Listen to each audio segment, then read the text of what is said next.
The sun blazed mercilessly over the grand temple of Karnak, its rays dancing across the sacred pools where priests performed their morning rituals. The scent of burning myrrh filled the air as the high priest of Thoth, draped in his ceremonial robes, approached the throne room of Pharaoh Amenhotep III. In his hands, he carried a clay tablet, its inscriptions filled with celestial warnings. For 3 nights, the pharaoh had been tormented by a vision, a falcon soaring over an endless ocean, its wings heavy with the weight of time. Below, the sea churned violently, and from its depths rose a great serpent, its black coils twisting toward the heavens. Before the falcon could strike, a golden mountain emerged from the horizon, glowing with an unnatural light. The vision always ended with the falcon vanishing, swallowed by darkness. The pharaoh's advisors whispered among themselves. Was this an omen from Horus, or a warning of chaos creeping into the land of Kemet? The priests consulted the ancient texts, searching for answers in the sacred scrolls. Finally, the high priest stepped forward, his voice steady but laced with concern. The gods speak of an artifact lost long ago, known as the Eye of Ra. It was once a gift from the sun god himself, an object of immense power capable of preserving Ma'at, the balance of the world. But it was taken from Kemet by those who fled eastward, beyond the Indus, to a land known as Serendib. A murmur rippled through the court. Serendib, the fabled island of golden peaks and emerald jungles, a place spoken of in the tales of merchants who had sailed beyond the known world. Few believed in its existence, and fewer still had dared to seek it. The gods have chosen you, my pharaoh, the priest continued. The Eye of Ra must be reclaimed before it falls into the hands of those who seek to unbind the natural order. If the serpent in your vision is Apep, the chaos god, then we are on the brink of catastrophe. Pharaoh Amenhotep sat in silence, his fingers tracing the golden armrest of his throne. He was not a man ruled by fear, but neither did he ignore the will of the gods. He turned his gaze to the assembled nobles and priests before him.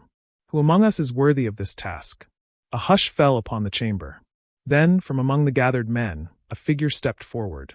He was Senenmut, a scribe and scholar of the Temple of Thoth, known for his sharp mind and fearless heart. Though he lacked the noble blood of warriors, his knowledge of the lands beyond Egypt was unmatched. He had studied the maps of the eastern trade routes, learned the tongues of foreign merchants, and deciphered the glyphs of lost civilizations. I will go, my pharaoh, Senenmut declared, his voice firm. I will sail to Serendib and bring back the Eye of Ra. The pharaoh studied him for a long moment, then nodded. Then you shall have the blessings of the gods. Prepare your men. A voyage such as this will not be without peril. The temple priests gathered that evening to perform the sacred rites, calling upon Horus to guide the expedition and Sekhmet to grant them strength. Senenmut stood beneath the towering statues of the gods, feeling their silent gaze upon him. As the incense curled into the night sky, he whispered a prayer, not for himself, but for the journey ahead. The next morning, the harbor of Thebes buzzed with activity. A fleet of Egyptian ships, laden with offerings of gold, fine linens, and rare oils, prepared to set sail. Senenmut's companions included warriors, sailors, and scribes, each chosen for their skill and loyalty. The sun rose over the Nile as they departed, their sails catching the wind that would carry them into the unknown. For weeks they traveled eastward, following the path of the monsoon winds. They navigated past the Red Sea, where the waters churned with the remnants of ancient tempests. They stopped at trading ports along the Arabian coast, gathering intelligence from merchants who spoke of a land rich in treasures, where a king ruled with the favor of the gods. But not all spoke kindly of Serendib. Some warned of hidden dangers, forests haunted by spirits, mountains guarded by beasts, and priests who wielded fire as a divine weapon. Others whispered of a darker force, a cult that had taken root in the heart of the island, worshipping an old god that should have been forgotten. Senenmut listened, his resolve unshaken. Whatever awaited them in Serendib, they would face it with the wisdom of Thoth and the courage of Horus. The night before their final approach, Senenmut stood at the bow of his ship, gazing at the horizon. The stars above were unfamiliar, their patterns shifting as they ventured farther than any Egyptian had before. And then, just as the first light of dawn touched the sea, he saw it, a land rising from the waters, crowned with golden peaks. Serendib. He could not yet know what lay beyond its shores. The secrets of the lost temple, the machinations of those who sought to claim the Eye of Ra, and the battle that would be waged not just between men, but between gods themselves. But one thing was certain. Egypt had come to Lanka, and history would never be the same. Pharaoh Amenhotep III stood in the dim glow of his private sanctuary, staring at the flickering flame of the sacred oil lamp. For 3 consecutive nights, the gods had spoken to him through visions, Horus soaring above endless waters, a monstrous serpent rising from the depths, and a golden mountain on the horizon. The Falcon god had called upon him to act, yet the message remained veiled in mystery. His high priests had been summoned at dawn, their robes glistening with morning dew as they gathered before him in the grand audience chamber. The high priest of Thoth, the wisest among them, stepped forward and unrolled an ancient scroll filled with celestial prophecies. "My lord, these visions are not mere dreams. They are echoes of a truth long forgotten. The Eye of Ra, an artifact imbued with the sun god's essence, was once kept within the great temple of Heliopolis. It was a gift from Ra himself, meant to preserve the balance of Ma'at." The pharaoh's eyes narrowed. "Then why is it no longer in Egypt?" The high priest hesitated, then spoke gravely. "It was taken from us in a time before memory. A group of exiled priests, fearing its power, fled beyond the lands of Kemet, past the Indus, into the realm of Serendib. There, it was enshrined upon the highest mountain, hidden from those unworthy to wield its power." A murmur rippled through the assembled priests and nobles. Serendib was a place of myth, spoken of in trade reports but never truly explored. Some claimed it was a paradise of golden temples and emerald forests. Others whispered of dark magic and gods unknown to Egypt. Pharaoh Amenhotep rose from his throne. "If the Eye of Ra still exists, it must be returned. I will not allow chaos to take hold of Kemet." He surveyed the court. "Who among us has the wisdom to navigate such a journey?" A figure stepped forward from the shadows. Senenmut, the scribe of Thoth, bowed deeply. "I will go, my pharaoh." The room fell silent. Senenmut was no warrior, yet he was a man of knowledge, a seeker of lost truths. The pharaoh studied him for a long moment, then nodded. "Then may the gods guide your path." The preparations for Egypt's most daring voyage had begun. The first leg of the journey across the Erythraean Sea tested the will of the Egyptian fleet. The waters churned with the remnants of ancient tempests, the skies darkened by brooding clouds. Senenmut, standing at the prow of the lead vessel, observed the shifting tides with a mix of awe and trepidation. He had read scrolls detailing the treacherous routes past Punt and the Horn of Africa, but nothing could have prepared him for the raw power of these waters. Days stretched into weeks as they followed the eastern trade winds, stopping at bustling port cities along the Arabian Peninsula. The Egyptian merchants bartered their gold and incense for supplies, learning of distant kingdoms from the traders who had sailed these waters for generations. Tales of Serendib surfaced in hushed tones, always accompanied by warnings. "Serendib is a land of fire and beasts," an old merchant muttered over a cup of spiced wine. "The king rules with the favor of the gods, but deep in the mountains, another power stirs. The priests of the lion god keep watch, but they are not the only ones seeking the ancient relics buried beneath the temples." Senenmut absorbed these words, his mind piecing together fragments of forgotten history. If the Eye of Ra truly resided on this island, then it was not merely a lost artifact, it was a prize sought by forces beyond mortal understanding. One night, as the fleet drifted under a sky full of foreign constellations, the men spoke of strange shadows flickering on the waves. Some claimed to have seen giant sea serpents, others whispered of ghostly lights dancing on the horizon. The sailors, deeply superstitious, began offering prayers to Sekhmet and Thoth for safe passage. On the 26th day, the lookout cried out from the mast, "Land ahead!" The first sight of Serendib was breathtaking. Towering golden peaks pierced the sky, their slopes covered in dense emerald forests. Rivers snaked through the land, glistening under the rising sun. In the distance, a city unlike any they had seen rose from the earth, Nara-Simha, the beating heart of the island. As they anchored near the shore, Senenmut took a deep breath. The scent of exotic flowers and burning sandalwood filled the air. The people of Serendib, draped in silk and adorned with gold, watched them with cautious curiosity. This was a land untouched by Egyptian influence, where new gods ruled and old secrets lay buried beneath ancient temples. He knew they had arrived at the precipice of discovery, but danger lurked in the shadows.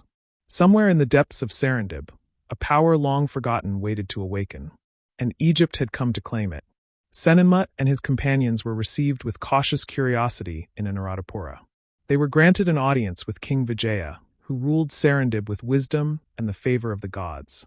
Within his court, golden statues of Nara-Simha, the lion god, flanked the throne, their piercing eyes watching over all who entered. The Egyptians presented their gifts, offering rare lapis lazuli and fine gold in hopes of securing the king's trust. "Our land is blessed," King Vijaya spoke, his voice rich with authority. "The Eye of Ra is enshrined in the temple of the lion god, protected by our most devoted priests. It is not something that can be given away lightly." Senenmut knew this would not be easy. The king was bound by duty to his gods, just as Senenmut was bound by duty to his pharaoh. He requested a pilgrimage to the temple, hoping to see the relic with his own eyes. Permission was granted, but that night, Senenmut sensed unseen forces at play. As he wandered the temple grounds, he overheard hushed voices in the shadows. Cloaked figures moved through the corridors, whispering of a prophecy, of an ancient power returning to claim the eye. They spoke the name of Apep, the chaos god of Egypt, and Senenmut's blood ran cold. Betrayal struck before he could act. A rogue Egyptian priest, once loyal to Thoth but now a servant of darkness, revealed their true mission to the cultists who lurked beneath the temple. Before dawn, the Serpent Cult struck. The Eye of Ra was stolen from its resting place, vanishing into the jungle under cover of darkness. Senenmut and his men were seized, accused of sacrilege and treachery. The king's trust had shattered. But the worst had yet to come, for now, the Eye of Ra was in the hands of those who sought to use it for chaos. And the gods of Egypt and Serendib would soon be forced to intervene. The dawn over Serendib was different than any other before it. The sky, once brilliant and golden, was now veiled in a sickly red hue. The once tranquil winds howled through the valleys, carrying with them an unnatural chill. Darkness crept over the land, an omen of the chaos that had been unleashed. The Serpent Cult had taken the Eye of Ra, and with it, they had begun their unholy rites to summon Apep, the great devourer. Senenmut and his men, now prisoners within the walls of Anuradhapura, stood in silence as the world trembled beneath them. King Vijaya, his trust shattered, watched the skies with wary eyes. He had accused the Egyptians of deceit, but now he too could feel the shift in divine energy. The air crackled with unseen power, a force neither Egyptian nor Lankan, but something far older, something that should never have been disturbed. As the first tremors shook the ground, the priests of Serendib ran to the temple courtyards, chanting prayers to Nara-Simha, the lion god. Firelight flickered from their torches, casting long, dancing shadows across the sacred stones. "The eye must be returned," they cried. "The balance is breaking." Then the heavens tore open. A great chasm of darkness split the sky above Mount Meru, and from it, the shape of Apep coiled downward, his body wreathed in black smoke, his monstrous form blotting out the light of the sun. His hiss sent shockwaves through the city, toppling statues, cracking temple walls. A presence of raw, unchecked chaos had entered the world. But the gods of Egypt and Lanka would not stand idle. From the temple of the lion god, a deep, guttural roar echoed across the land. Nara-Simha, the guardian of Serendib, emerged in his divine form, a being of fire and gold, his mane glowing with the brilliance of 100 suns. His eyes, filled with righteous fury, locked onto the shape of the serpent god above. A moment later, a golden light split the sky. Horus, the falcon god, descended from the heavens, his massive wings outstretched, his spear of divine light in hand. And beside him, Sekhmet, the lioness of war, landed upon the temple steps, her form wreathed in flame, her roar shaking the very foundation of the earth. A war between gods had begun. Senenmut, freed amidst the chaos by a trusted ally, watched in awe as the divine battle unfolded above him. Horus struck first, his spear piercing the coils of Apep, sending ripples of golden energy through the serpent's form. Sekhmet lunged, her claws tearing at the darkness, burning away the shadows that sought to consume the land. Below, the armies of King Vijaya and the Egyptian warriors clashed against the Serpent Cult, who fought with fanatical fervor. Fire and steel met in a battle that mirrored the divine struggle above. Senenmut knew what he must do. The Eye of Ra had to be reclaimed, for only its power could fully banish Apep back into the void. With determination burning in his veins, he and his companions raced through the chaos toward the heart of the cult's temple, where the relic was being used to tear open the veil between worlds. As he approached, he saw it, the Eye of Ra, glowing with stolen power, pulsing with energy not meant for mortal hands. But before he could take it, the high priest of the Serpent Cult stepped forward. His face was twisted with madness, his voice laced with venom. "You are too late, Egyptian," he sneered. The old gods are finished. Apep rises, and he shall devour both your lands and your gods. Serendib clenched his fists. Then let us see if your darkness can withstand the light of Ra. And with that he lunged forward, ready to reclaim what was stolen. Lightning split the sky as Serendib lunged for the eye of Ra, its golden glow illuminating the darkened temple. The high priest of the Serpent Cult hissed in defiance, raising his dagger to strike. But before he could land the blow, a deafening roar shook the air. Nara-Simha, the lion god, leaped through the temple gates, his mane ablaze like a second sun.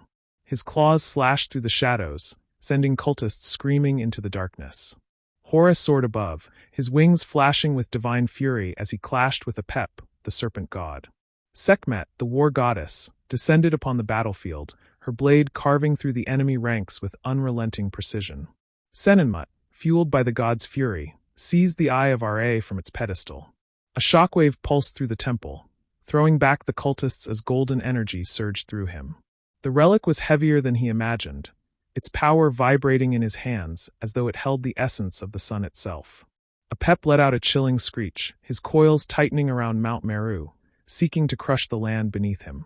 The sky blackened as chaos threatened to consume the world. But Serendib knew what had to be done. He turned to Horus, who met his gaze with solemn understanding. The falcon god stretched his hands toward the eye, and with an earth-shaking cry, Serendib hurled the relic toward him. The eye of Ra, returned to its rightful owner, exploded in a burst of celestial fire. Light erupted from the heavens, a column of golden energy striking Apep's form. The serpent god shrieked, his essence unraveling as divine energy consumed him. The sky cracked open as the rift he had emerged from collapsed, sealing him back into the void where he belonged. The battle was over. Serendib collapsed to his knees, his body trembling from exhaustion. Nara-Simha stood before him, the great lion's gaze filled with quiet respect. The god bowed his mighty head, an honor never before given to a mortal. Egypt and Serendib are bound by fate, Nara-Simha rumbled. Let this alliance stand for eternity. King Vijaya approached, his expression one of newfound trust. You came seeking the eye of Ra, and though it has been returned to the gods, you have given us something greater, a victory over darkness. Serendib nodded, understanding now that the eye was never meant to be wielded by mortals. It was a beacon, a balance between worlds, and it had served its purpose. With heavy hearts, the Egyptians bid farewell to Serendib, their ships laden not with treasure, but with wisdom. As they set sail for Egypt, Serendib stood at the bow, watching as the golden peaks of Mount Meru disappeared into the horizon.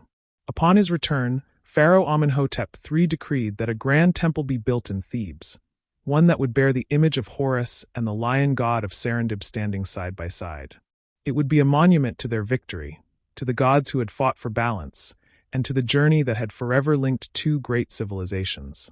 And so, the legend of the falcon and the lion was etched into the annals of time, whispered by scribes, told by sailors, and honored in the stars above.